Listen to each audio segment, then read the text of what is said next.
J'ai toujours voulu être écrivain. J'ai commencé à écrire vers l'âge de 20 ans et je m'y suis mis tout simplement en essayant de refaire ce que j'aimais chez les autres, quoi. Pas forcément en imitant, mais en m'inspirant des autres. Que Michel Astrude, autrice aux Forges Vulcain. Donc la fonction des histoires, c'est de nous divertir dans un premier temps, c'est de nous faire réfléchir sur la réalité, sur notre monde contemporain, soit dans un bon sens, soit dans un sens de critique.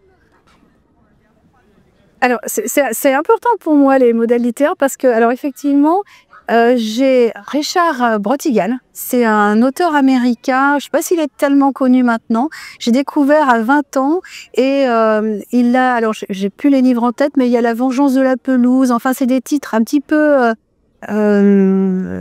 abstraits, et c'est un auteur très poétique qui va raconter des histoires un peu de losers dans l'Amérique, donc des laissés pour compte dans l'Amérique, et c'est court et c'est assez simple comme c'est raconté, et ça m'a permis de commencer à écrire, mais juste de commencer à écrire. Après, c'est pas dit que ce que j'écrivais était bien et me plaisait. Et la deuxième influence très très importante, et je la cite à chaque fois dans les interviews, c'est Yoko Ogawa. C'est une écrivain japonaise. Moi, j'avais bien aimé son premier livre qui est paru. Alors, je ne sais pas si c'est son premier livre édité, mais c'est le premier qui est paru en France. Et ça s'appelle La piscine. Et c'est un texte très court, assez cruel, sur une jeune fille dont les parents s'occupent d'un asile pour orphelins. Et donc, elle est un peu jalouse des autres orphelins. Et elle imagine une espèce de vengeance assez cruelle, mais c'est doux, amer. Et moi, ce que j'ai aimé chez elle, là encore, c'est sa simplicité d'écriture, le jeu, le présent, et puis une exploration des sentiments. On n'est ni dans... C'est pas une héroïne, c'est ni très méchant, mais c'est pas gentil non plus. Et c'est ça qui m'a fait commencer à écrire. D'écrire.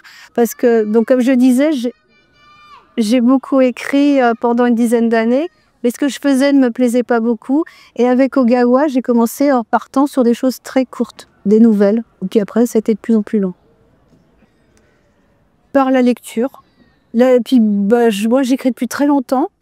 J'ai toujours voulu être écrivain. J'ai commencé à écrire vers l'âge de 20 ans. Et je m'y suis mis, tout simplement en essayant de refaire ce que j'aimais chez les autres, quoi. Pas forcément en imitant, mais en m'inspirant des autres. Et puis, donc pendant très longtemps, ce que j'écrivais ne me plaisait pas, mais j'ai continué quand même, jusqu'à la découverte d'Ogawa, et puis cette simplicité, et puis petit à petit, faire des choses que j'aimais mieux. Alors, moi, je ne suis pas vraiment un auteur de science-fiction. J'explore tous les genres, et donc je ne pourrais pas vous répondre, parce que je ne suis pas de règles. Et justement, l'histoire de ne pas suivre de règles, je ne sais pas, à un moment donné, je m'étais dit, on ne peut pas écrire en tant que femme en étant un personnage homme. On ne peut pas écrire quelqu'un qui a tué, enfin, en tant qu'assassin, quoi.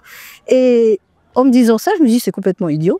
Et la première chose que j'ai faite, c'est de me mettre en tant que personnage homme et de décrire un jeune homme qui revient sur les lieux de son crime parce qu'il a tué. Alors, toute l'idée du roman, c'est d'expliquer pourquoi, parce que c'est pas un méchant, c'est pas un psychopathe. Pourquoi il a tué son meilleur ami. Donc il n'y a pas de règle. Justement, moi je fais ce que j'ai envie de faire sans me poser de questions. Donc j'ai écrit un conte. Un conte, en fait, c'est une femme très terre-à-terre qui achète des appartements pour les retaper avec son mari, pour les remettre en location. Donc quelqu'un, a priori, mais pas du tout romanesque. Et un matin, elle est en vacances dans le Vercors et elle se réveille au sommet d'une montagne, donc toute seule au sommet d'une montagne, juste enveloppée dans le drap du lit. Et on est obligé d'aller la rechercher en hélicoptère. Et puis ça va se reproduire comme ça plusieurs fois. Du coup, j'ai perdu la question. Ah oui, donc du coup, c'est un conte, mais ça part de quelque chose de très réaliste. J'ai écrit un espèce de roman policier. En fait, j'avais entendu une interview à la télévision. C'était les femmes en fait qui servaient de mules pour transporter la drogue au moment de la French Connection. Donc, je me suis mise à raconter l'histoire d'une de ces jeunes femmes, de ce qu'elle avait pu devenir. Donc, on a classé ça dans les romans policiers. Mais au départ, pour moi, ça n'en était pas un. Là, je suis dans la science-fiction parce que c'est un monde monde futuriste, avec une conquête des étoiles. Mais pour moi, il n'y a pas de genre, quoi. Tous les livres sont un peu issus de la même imagination, de la même envie de partir de la réalité et puis de faire un pas de côté, enfin de se tourner un petit peu pour modifier un peu sa façon de voir les choses, quoi. Alors, il y a toujours plusieurs livres, enfin, donc là, ce que je disais, une émission qui m'inspire, mais souvent des livres, donc, ou des films. Le dernier livre que j'ai écrit, c'est Interstellar, que j'avais beaucoup aimé. Alors, après, je vais réfléchir à quel est le point qui m'a plu dans ce film. Là, c'était le fait que le héros revienne dans le passé, des pouvoirs pour revenir dans le passé pour sauver sa fille. Donc, en fait, ça m'a beaucoup plu. Donc, je vais essayer de réfléchir à ce thème-là en y mettant moi-même mes propres d'autres thèmes. Enfin, moi, c'est une espèce de boule de neige, en fait, qui va grossir petit à petit. Mais en fait, moi, quand je commence un livre, je ne connais pas la fin. Et le livre dont je parlais sur la nuit je vole, là, sur la jeune femme qui se réveille au sommet de sa montagne, je ne connaissais pas du tout la fin en commençant. Mais si j'attends de connaître la fin, je ne commencerai jamais le livre. Donc j'y vais, quitte des fois à revenir après sur les premières pages ou les 50 premières pages qui peuvent être un peu floues et à les réécrire, à les réorganiser à une seconde lecture, quoi. Non. Il se prépare, c'est à l'écriture que le personnage va se préparer. Et des fois, moi, ce que j'aime bien, c'est quand le personnage est suffisamment consistant, j'ai l'impression qu'il prend des décisions par lui-même. Il y a des scènes qui vont se passer, oui, c'est le personnage qui a pris un peu la clé. Je relis énormément. Là, le prochain livre qui va paraître, je l'ai écrit pendant le confinement, donc ça fait déjà un moment. Et depuis ce temps-là, je n'ai pas cessé de le relire et de le retravailler.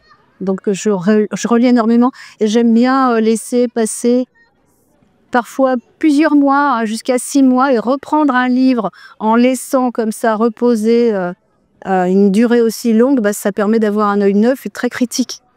Et ça permet de voir tous les points qui ne vont pas.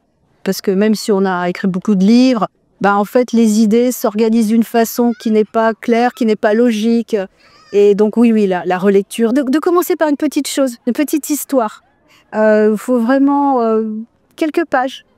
Et de la laisser reposer. Et alors, moi, quand j'écris un livre, c'est amusant. Il ne faut pas se bloquer. À chaque fois, c'est pareil. J'ai mon idée en tête. Je vais écrire quelques pages, les premières pages. Je me dis, ah, ça y est, cette fois-ci, c'est parti, je vais pouvoir continuer la suite. Et pouf, je bloque, je m'arrête, parfois pendant plusieurs années.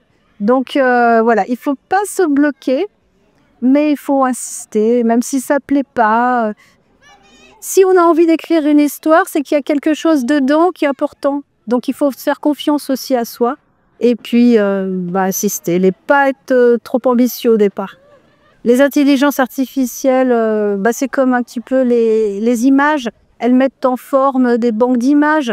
J'ose espérer que justement le cerveau humain, il y a une espèce d'une folie que les machines n'auront pas. Cette espèce de grain de folie où on peut aller un peu n'importe où, on peut imaginer n'importe quoi, faire des rapprochements totalement improbables ou audacieux. Je me dis que ça, les machines ne l'auront pas. C'est notre seul avantage.